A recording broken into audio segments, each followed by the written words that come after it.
तर ही बातमी आपण सध्या पाहतोय नवी मुंबईमधून ही संपूर्ण दृश्य समोर येतेय। नवी मुंबईला पाणी पुरवठा करणारी पाईपलाईन फुटली आहे। साम टीव्हीवरती एक्सक्लुझिव्ह दृश्य तुम्ही पाहताय।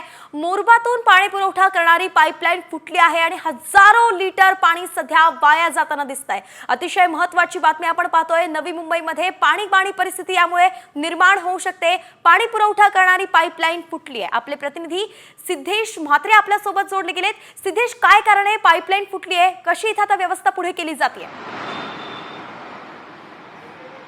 जे आहे त्या पाईपलाईनला तडा गेल्याची माहिती समोर आलेली आहे आणि यामुळे पाईपलाईन लिकेज झाल्याने हजारो लिटर पाणी जे आहे ते वाया जाताना या ठिकाणी पाहायला मिळते आणि त्यामुळे नवी मुंबईला पाणी पुरवठा करणारी जी पाईपलाईन फुटल्याने संपूर्ण नवी मुंबईचा पाणी पुरवठा हा तात्काळ बंद करण्यात आलेला आहे।